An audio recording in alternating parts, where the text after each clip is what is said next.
Hey guys, welcome to the Loudini Rock and Roll Circus. Yet another interview here, and this is the first time I've had somebody back for a second interview due to popular demand. Vivek Tiwary, the author of the Fifth Beatle, and who's also doing a whole bunch of other amazing stuff, which we'll talk about, is back with us. And it's been a couple of months or so since we've spoken, and in the meantime, I was just telling Vivek that I actually read the Fifth Beatle, and I was like really blown away by it.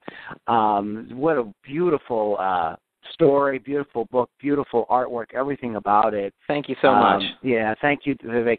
So, what have you been up to in the last few months? What's been going on? I heard something about you hosting a comic book awards or something like that. Yeah, it was amazing. Just about a handful of weeks ago, maybe a month ago, I hosted the Harvey Awards, which those of you who are in the comics community will be very aware of. Those of you who aren't, it's occasionally referred to as the Golden Globes of the comic industry. Sort of one of the top awards shows in the industry, but it really is a lot more than that. One of the things that's very special about the Harvey Awards is that it's an award nominated and decided upon by the community of creators. So it really is sort of an award of your peers. So it's a very, very special award ceremony. The Fifth Beatle, I'm very proud to say we won 2 Harvey Awards last year, including Best Original Graphic Novel. So I was incredibly proud of that. But then to be asked to actually host the ceremony was completely surreal. I mean, I when I got the invitation, I thought it was a joke. My background is in the music industry, and I really thought it was like one of my old friends from MTV, and I was being punked. I was like, this just can't be real. I mean, the run that the Fifth Beatle has had me on has been so happy and humbling and really surreal. It's one thing to win a Harvey Award, which was like putting me on cloud nine, but to then be asked to host the ceremony, it just felt like it was unreal. I mean, it was about a month ago, and I still kind of can't believe it happened. If I woke up tomorrow and you told me, oh, that was a dream that never really happened, I would understand, and I would say, best dream ever, Hey, so tell us a little bit about who the Harvey Awards are named after Harvey Kurtzman. That's right. Can you tell us a little bit about, give us a little background on Harvey Kurtzman? Sure. So Harvey Kurtzman is one of the comic industry's greatest legends and truly an inspiring creator. He's probably best known for having been the guy who created Mad Magazine. Mad was his brainchild, and really the first several issues of Mad Magazine were almost entirely written by Harvey Kurtzman, and that in itself would be enough for a legacy and for entry into the legendary status of comic creators. But on top of that, he was a brilliant writer in virtually every other genre of comics: science fiction, horror, war comics. He created or wrote the very seminal Two-Fisted Tales and Frontline Combat. I don't know if you're aware of those titles, but they're war comics from the 50s and 60s that really kind of rewrote the genre of war comics. He described them as comics with a conscience. So they were comics that didn't glorify war, nor did they glorify our side in the war, which would be pretty controversial today, but certainly was unheard of back in the days that Harvey Kurtzman was doing it. So he really was a pioneer, not just in satire and spoof, which is kind of what he's best known for. So he's somebody that really has been incredibly inspiring to me over my life. I'm a huge fan of Mad Magazine, and that's kind of how I was introduced to Harvey, was by discovering Mad Magazine. For me, I discovered Mad in the 1980s, which was, I was born in '73, so long after Harvey's tenure on the magazine had ended. But like any fanboy geek, when you become obsessed with a thing, you go back to the origin. You want to know who created it, why did they create it, how did they create it, what else did they go on to do, and that's kind of what brought me into understanding Harvey's history. And as I said, it's been because he worked so successfully in so many different genres, not just in satire, what he's best known for. As a young writer, that was incredibly eye-opening and inspiring to me. So to host an awards ceremony in named after the great Harvey Kurtzman was a huge honor for me. Again, just a very surreal and joyful experience. What is in the graphic novel world? Who are the authors that you really like? I mean, I know the super popular ones that had movies made, but what's on the horizon out there? What's cutting edge? Well, I mean, I guess those are two different questions. A lot of the authors in the graphic novel space, and graphic novel, implies sort of novel length comic book, so it's one contained story in a novel length format. Okay. And a lot of the ones that have been really meaningful to me are by authors who aren't who've been around for a while. I wouldn't say they're new artists by any stretch of the imagination, but Frank Miller's work on best known for The Dark Knight, but he did Ronin to me was a book that really changed my life, and he also wrote the Sin City books, which are probably known for their movie adaptations. But for me, Frank Miller's work goes back to Ronin and to The Dark Knight in particular. Alan Moore's work. On most famous for Watchmen, but he wrote a Batman story called The Killing Joke, which is quite possibly my favorite superhero story of all time. Neil Gaiman's work on The Sandman was very seminal and inspirational to me. And then before that, moving out of the graphic novel space, but just in terms of comics writing, Chris Claremont, who had a run on the X-Men that famously included the Dark Phoenix saga, those books were books that I grew up with. They were incredibly, incredibly inspiring to me. And Kevin Eastman and Peter Laird, who created the Teenage Mutant Ninja Turtles, their first run at their self-published studios, Mirage Studios, their first run of Teenage Mutant Ninja Turtles, which those of you who aren't huge fans of the title may not realize, that the initial Turtles were very violent, very mature, very adult. They weren't the super kid-friendly, pizza-loving turtles that, they were best known for.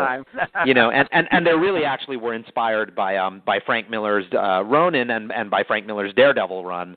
So it all sort of cycles back around. But those are some of the titles that were incredibly meaningful to me.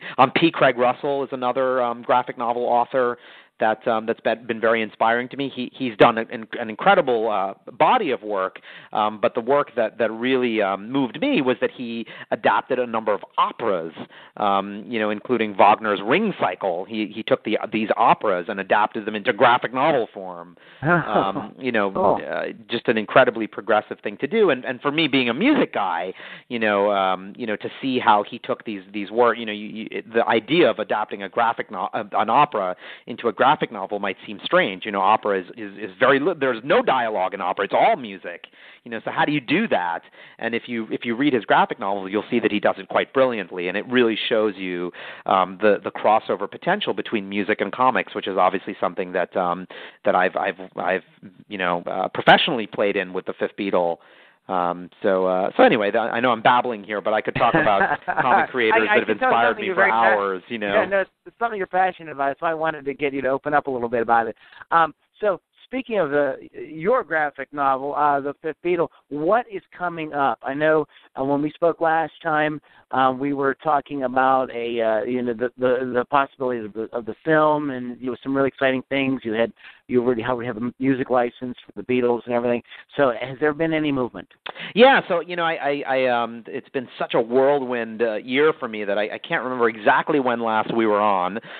So I can't remember how much of this is new, but as you said, very excitingly, we've secured Beatles music rights, which included getting the approval of the band, meaning Paul, Ringo, Yoko Ono, and Olivia Harrison all had to approve my request to get music rights. So they've approved the script, and they've sort of unofficially, I wouldn't, endorsed is a big word because it's not an official Beatles project, but they've all really sort of given me the go ahead to access the music, which is amazing. We are literally the first and only film in history to have secured their approval and to have secured music rights. Film about the band. If you go back and look at other Beatles movies like Nowhere Boy about the early days of John Lennon, or Backbeat about their time in Hamburg, you'll see there's no Beatles music in those movies, and it's because they've never approved a script before. So that was a huge hurdle that we overcame, and certainly a great honor and a great responsibility. and has really been a linchpin for our film efforts. And again, I can't remember when last we spoke, but we secured our financing this year, which was obviously another huge hurdle.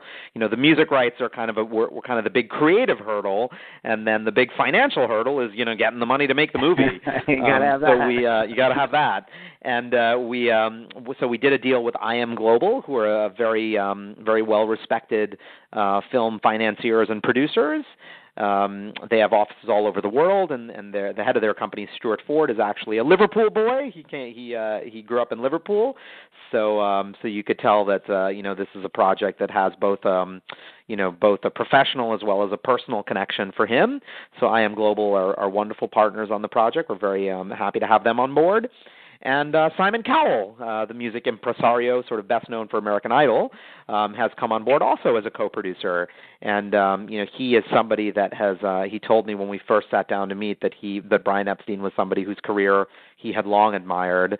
And like many people who've read my material, he said that after reading the Fifth Beatle, he realized that he knew so very little about Brian's life, even though that he had been inspired by him. And so Simon really was coming from the same place that all of us have. Everyone who's been involved in this project has really viewed it as a bit of a labor of love. And so, Simon, obviously, there's a wealth of things that Simon can bring to the table. So I feel like I've got a fantastic team in place for the film. We are very aggressively in conversations with directors, and I expect, in the next handful of months, hopefully by the end of the year, but if not at the end of the year, early into the next, we should be announcing our director. And after that, with the music rights in place and with the financing in place, there is no reason why we shouldn't be shooting this film next year. So we're in very, very good shape. We have a number of folks who are interested in helming the project from a directing standpoint, and they're all wonderful directors, so I can't quite drop names yet, and I certainly don't want to start any rumors. But I do think in the next several months we'll be making some exciting announcements on that front, and cast will come right after that. Right, sort of in tandem with director conversations are cast conversations.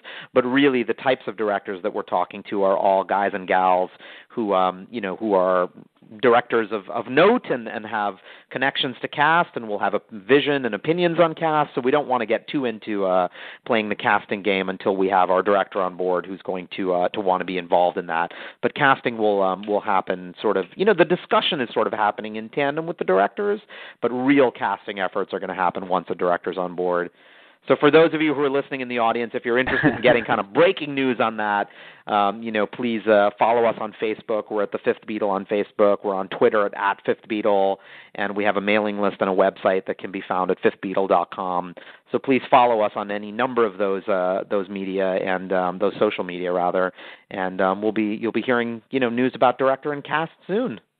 I was going to ask you, and you probably can't comment on this since you're already talking to people, but I was just I was going to ask you, don't have to answer, if you had a fantasy director, if you could pick anybody in the world to do it. But if you were talking to people, I don't want you to alienate anybody. Yeah, no, and the truth is I really don't. Okay. I for me, as I'm sure you can tell from having talked to me once, and I hope you can tell from the little bit we've talked now, this is a huge labor of love project for me. It's something that I'm incredibly passionate about.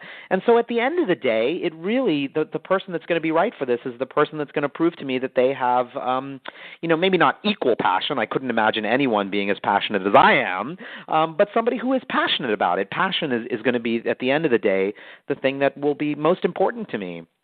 So it's a director with passion. With it being a graphic novel, this is something I have, and I think we could talk about this. Just your thoughts. With it being a graphic novel, and we did talk about Sin City and 300 and some, would you consider this being done in a surrealistic sort of style like that, or are you looking more of a naturalistic sort of, or is that your vision? What's your vision? It's a good question, and I'm incredibly proud of the graphic novel, and so when we're sitting down with directors, we're making sure that they have a copy of the graphic novel and have read it alongside the film script. But I'm always very keen to point out that I am not viewing the graphic novel as a storyboard for the film. Okay. I think that that worked brilliantly with Sin City. The Sin City graphic novels virtually exist like storyboards. They were not built to be storyboards. Let me be clear about that. But I'm saying the filmmakers, Robert Rodriguez and the other folks who worked on that for those films, Frank Miller worked on those films himself. They looked at the graphic novels like storyboards, and the resulting film very much has that feel, like it feels like the comic book come to life, which works brilliantly for Sin City, but that is not what we're going for here. I'm hoping that our director will be inspired by the tone and the feel of the graphic novel, and those of you who've read it, who are listening, will know that there are fantasy sequences, there are dream sequences, there are hallucination sequences, so there is a sort of fantastical tone for it that is in the film script. I've written the screenplay for the film myself, and that remains in the film. So the film should have some stylistic and tonal similarities. I describe the film as being a cross between, or my vision for it is being a cross between a straightforward biopic like a Ray or a Walk the Line with something more fanciful like Pink Floyd's The Wall. There are a number of those very surreal fantasy sequences like what you'll get out of The Wall that I hope we'll be able to also see in the Fifth Beatle. So yes, it will have a tone and a feel of the graphic novel, but it's not going to go quite nearly so far as something like Sin City. At least that's my belief. Again, once a director comes on board, I want a director that's going to share my vision, but I also want a director that's going to bring their vision to it. And if I sit down with the director and they convince me that we should turn the graphic novel into a film very directly in a storyboard kind of way, I'm open to that. But it's not how I see it. It's not how I see it. See, that surprises me, Vivek.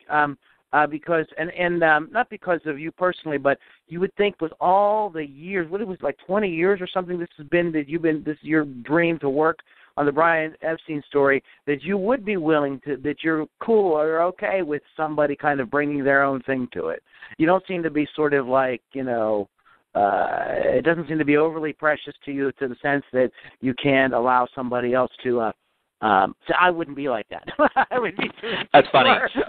I mean, if you were sitting in on some of the internal conversations about the project, you might not describe me as being not very precious. You might be singing a different tune. So let me be honest. It is somewhere in between. I am incredibly protective over this project. Gotcha. I'm the writer of the screenplay.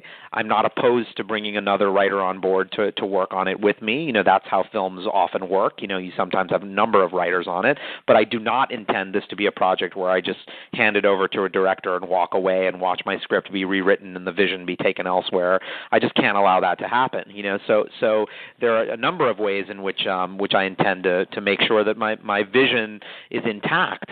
However, filmmaking is a collaborative process, and as I said, all the directors we're talking to are folks of vision, and I'm excited about somebody coming to the table and bringing their own vision and their own creativity to it, but there's certain key elements that need to be in place, and that's why I'm hoping to find somebody that shares my vision.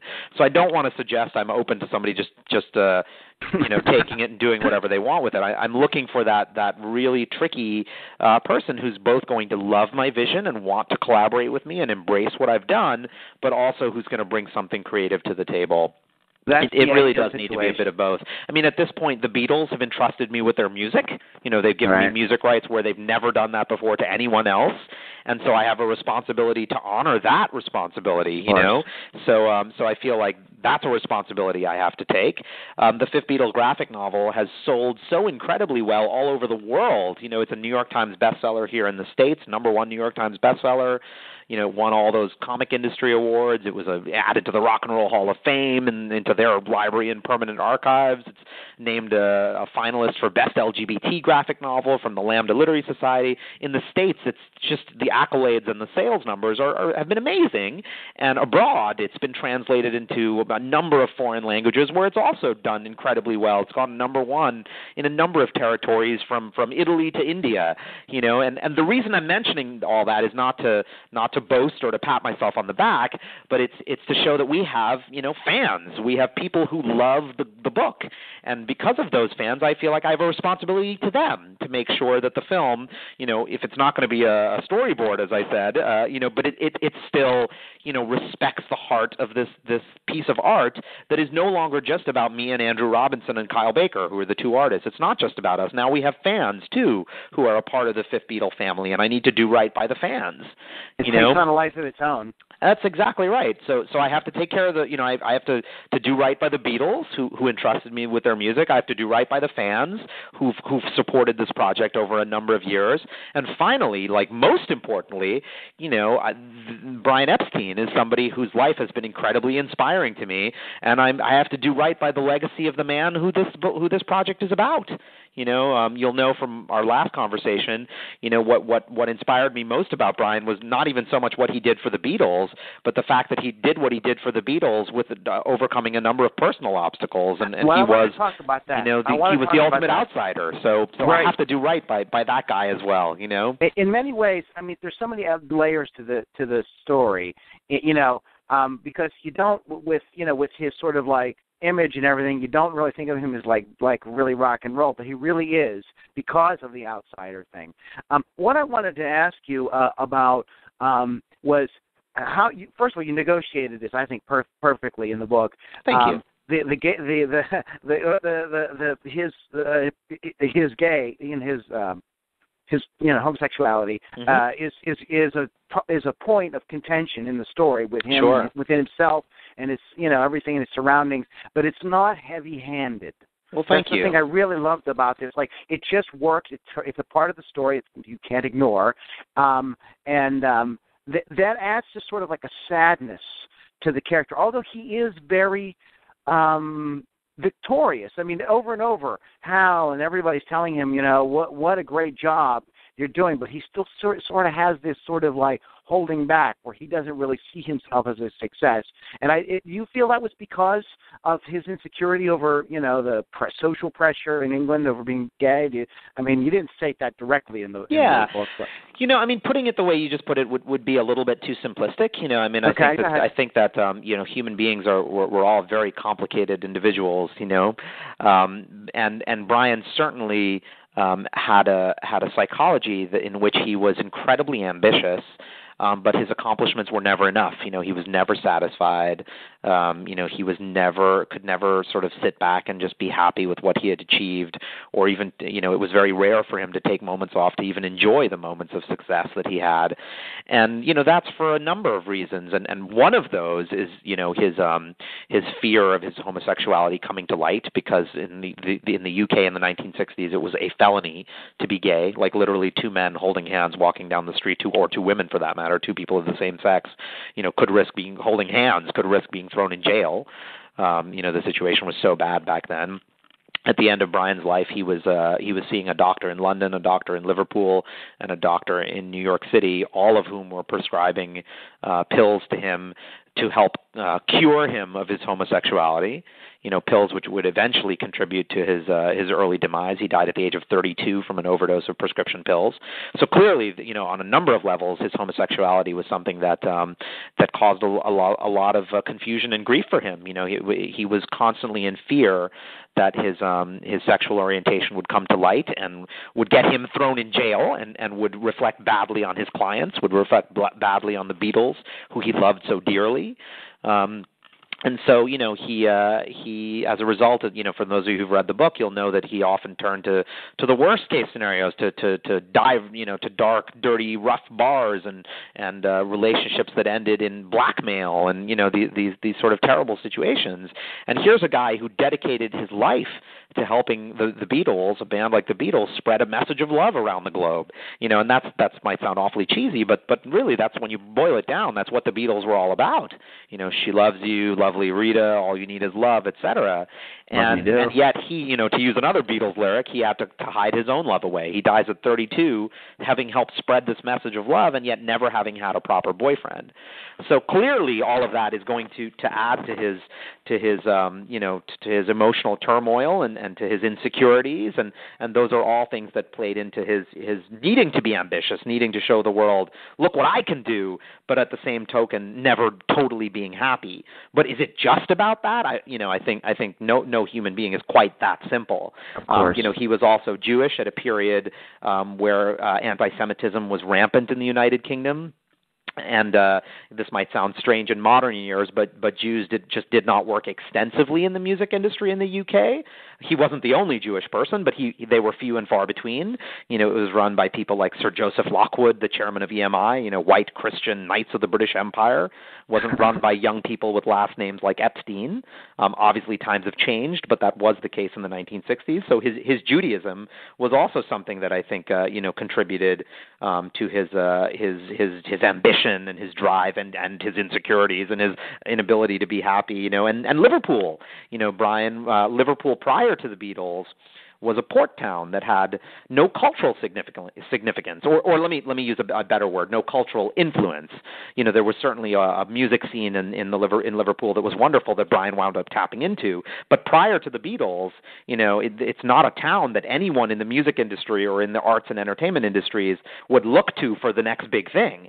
That obviously changed after the Beatles, but back then nobody would have thought of Liverpool as a hotbed of creativity, and so he was overcoming that. Brian was a guy that if you listen to interviews, he doesn't have a Liverpool accent. He speaks the Queen's English, and that's a bit of a put on. Brian came out of Liverpool, but Liverpool was something that he loved. As you know from the Fifth Beatle, he always tells the band it's important that we're from Liverpool, that we're provincial, that we stick true to who we are. But on the same token, he put on this fake accent and tried to, pretend that he was more sophisticated than somebody from Liverpool might initially have been thought to be in the 1960s in the UK. So that's also something that's a source of both conflict. He loves Liverpool, but he's ashamed of Liverpool. He wants to embrace Liverpool, but he speaks the Queen's English, and so there's a lot of things that go into Brian's psychology. I don't want to it's just about the homosexuality. No, I didn't mean to imply that. No, I don't think you were, but I'm just sort of trying to paint the full picture. And I'm going to shut up now, but I just want to say, because the homosexual aspect of things was illegal. I mean, it was literally against the law. Right. That probably played into his psyche more than anything else. Yes, it was difficult to be Jewish at a period of anti-Semitism, but at least it wasn't illegal. Whereas it was illegal to be gay. So I would say that you're on to something there when you sort of point that out as a primary source of his psychological condition or his psychological makeup, but it's not the only thing, I guess, is what I'm saying. I think the three touchstones are his homosexuality, his religion, being Jewish at a time of anti-Semitism, and being from Liverpool, his geography. Those are the three things that all together made him into sort of this ultimate outsider. The combination of insecurity and moxie, and which I would love to ask you about that character, Moxie. Now, I don't know enough about it, so I'm not sure. Was Moxie a real person, based on a real person, or was that a sort of literary device? Because the name is perfect. Yeah. So those of you who have not read the book and don't like spoilers, I might suggest you turn off your computer or close your ears for the next 5 minutes, because I'm about to give a spoiler. But this is also, I mean, this is not something that a simple Google search wouldn't also reveal. I mean, there was no character from Beatles history named Moxie. So in that sense, Moxie is my authorial creation. And you'll notice there's a moment at the end of the book where Brian's talking to Nat Weiss, and Nat says, I have no idea what you're talking about, when Brian's sort of going off about Moxie. And so there's a little brief maybe suggestion, intimation that Moxie may be a figment of Brian's imagination. She may literally be his Moxie, his ambition. Yes. His source. I got chills, Vivek. When I got to the end, I had chills. It was amazing. Well, thank you. Thank you. That is sort of what I hoped the character of Moxie would do, you know. And if you were to run the Sixth Sense test on Moxie, you would see that she never interacts with other characters, so she really could fill that role. However, let me be very clear, you know, I'm a bit of a historian myself, and for those of you who are Beatles historians out there, you should know that I've done my research. I've been researching this project for 25 years, and everything that Moxie does and everything that Moxie feels is based on a real feeling or a real person. And she is a conflation of 4 real-life people. She's part Wendy Hansen, who is one of Brian's female assistants. She's mostly Joanne Peterson. She was Joanne Newfield back in the 1960s, but she's married now, and she's Joanne Peterson, who's another of Brian's female assistants. And she's part Alistair Taylor, one of his male assistants, and she's part Peter Brown, who worked very closely with Brian and went on to work closely with the Beatles after Brian passed away. And Peter is now one of the UK's most successful PR executives. So everything that Moxie does, you know, is something that one of those 4 people did. You know, Alistair Taylor took Brian to the Cavern Club. Joanne Peterson went to a ball with Brian and danced with him, and it was a wonderful night in her life, and she was there when Brian died.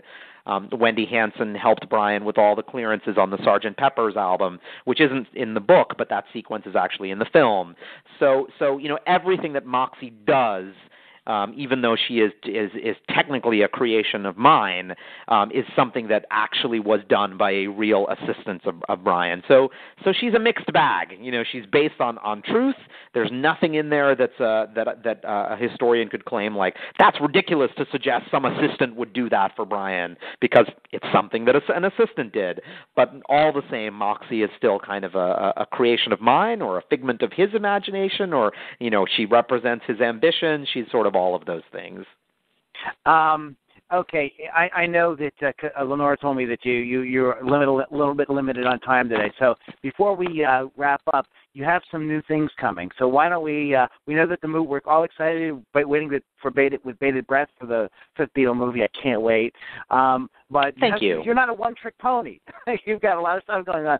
You have a young adult novel in the works or something? Yeah, so I wrote the Fifth Beatle graphic novel, as you know, and I've written the screenplay, as we've discussed. And, you know, while I've probably, if you were to look at my corporate background, I'm probably best known for being a producer on Broadway, I have to say that writing is something that I love doing, and something that I just really want to do a lot more of. And so my upcoming projects are a lot of writing projects. You know, I haven't really started shopping it yet, but I am in the process of writing a young adult novel called Asha Ascending, and that's going to feature artwork by the wonderful Eisner Award-winning artist Sarah Richard. You could go to sarahrichard.com to see more of her work. She's amazing.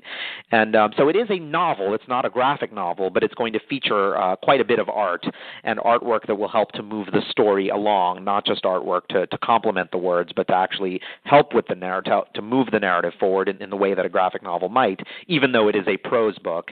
And so I'm working with Sarah on that, and I'm very, very excited about that. And you know, this might sound overly complicated, but the brief log line, if you will, for Asha Ascending is, you know, it's set in a future world where teenagers access the internet via surgical implants, and within this world, a young, sort of brilliant girl coder has to assist an irresponsible party boy in a quest to save his mother's life as they race against evil factions to unlock the code to immortality. I know that sounds like a mouthful, and it'll make more sense when you read it, but that's in brief what the story is about. And if anyone listening would like more details on that as I announce them, I am actually, in the next several months, I'm planning to put a few chapters online to give my fans and readers a taste of what to expect. So if anyone's interested in more on Asha Ascending, please follow me personally on Twitter. I'm at Vivek J. Tiwary, VIVEK J Tiwary, and I'm also on Facebook at Vivek J. Tiwary, and I accept any friend requests of anyone who wants to be my friend. So please, follow me at either of those places. Vivek is a very friendly guy. Well, thank you. For that. Thank you. And it's a way for me to keep in touch with the many people who care about what I'm up to. So I really do like to use Facebook and Twitter for that. So Asha Ascending is something that's very close to my heart, and I'm, as I said, I'm about 50 pages in, and I'm about to share some of that with the world. So that's something that is off to the races, up and running. And I've done so much work in comics lately, and I hosted the Harvey Awards, as we discussed at the beginning of our chat. So I love comics very clearly, and I babbled for 15 minutes about my favorite comic writers. So I do have more comics writing coming as well. I have a few original ideas in comics that I'm just now starting to talk to various publishers about. So you'll be seeing some more original comic work from me in the coming months. But I'm also in conversations with a number of high-profile comic publishers about working on well-known titles, on franchises, if you will. So I can't really say which ones, but titles that your readers, your listeners, certainly would have heard of. So you'll be seeing both original ideas as well as me playing in other people's sandboxes in the coming months. And then finally, I have television ideas and some other film projects that I'm also just now starting to introduce to Hollywood and to the television networks.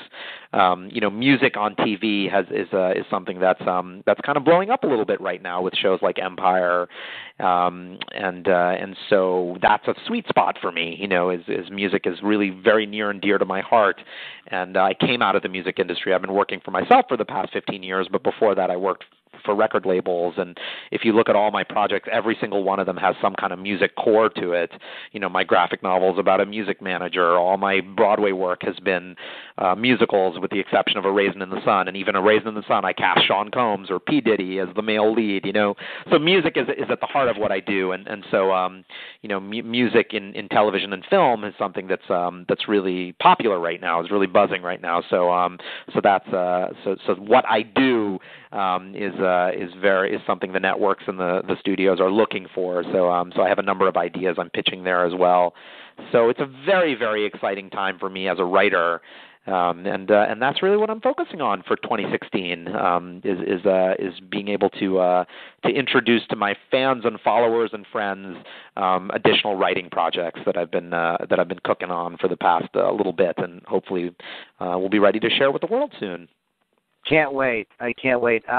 It's really amazing how music really can move the story and create something within the story. The other night I was watching. It was just on. My roommate was watching Boogie Nights. And the way the music comes in different places, it takes a scene where it's just okay. It's a cool scene, but when you bring the music in, it all of a sudden becomes epic. No question about it. I mean, I name-checked, Pink Floyd's The Wall as a touchstone for the Fifth Beatle film, and that's kind of the extreme example where the music sequences, really do push the narrative forward, kind of like a musical, like a stage musical, except it's not like characters breaking out into song per se, but still the story moves forward. But even the best music placement, with songs just being in the background or songs being played while characters are doing other things, it's not just a compliment to help set a mood. It's something that really, really moves a story forward. I believe that there's really, people define themselves in a large part through your musical tastes. It's if you meet somebody new and you strike up a discussion about music and you find that you're into the same bands, you're going to be fast friends. It's like that. It's community. It's family. Music is about bringing people together, and that's why it's so important to me, and why you'll find it in everything that I do. Before we roll out of here, Vivek, just go ahead. Anything else you would like to just sort of plug, mention, websites, before people can get more info? I know you said it a couple times. I think I've probably already made my plugs, but I'll just repeat them for those of you who may be chiming in late or tuning in late, rather. But if you're interested in learning more about the Fifth Beatle, please join our mailing list or follow us online at fifthbeatle.com. We're also on Facebook at the Fifth Beatle, and we're on Twitter at Fifth Beatle. And for my other projects, my writing projects like my YA novel Asha Ascending, my future comic book work, and some other TV and film ideas that I hopefully will be seeing the light of day in the next several months, please follow me personally, and I'm at Twitter at Vivek J. Tiwary. That's VIVEK JTIWARY. And I am also on Facebook at Vivek J. Tiwary, and accept all friend requests of people who want to follow what I'm up to. So those are probably the key ways to find out about me. Tiwary Entertainment Group, my overall company, has a website at tiwaryent.com, which is also a good resource for projects outside of the Fifth Beatle. And that's pretty much the heart of what I'm up to these days. Well, thank you so much, Vivek. I know you're a busy man, and I thank you so much for taking a few minutes to talk with us and keep us updated on what you're doing. If you guys want to hear more podcasts, more interviews, you want to hear my other interview with Vivek, go to LoudiniRock'n'RollCircus.com, and you can see everything that we're doing and everything we got going on for you there. All right, Vivek, you have a great day, man. I'm going to hold you up, all right? Thank you so much, Lou. It's been really a joy getting to know you, and I'm really honored that you wanted to have me back. So thanks again. And when we have more film news to share, I'd love to come back yet again and make sure that we keep the audience abreast of everything that we're up to. So honestly, it's been my pleasure. Thank you so much for having me. You have a great afternoon, my man. I'll talk to you soon. Thanks, Lou. Take care. Bye. Bye.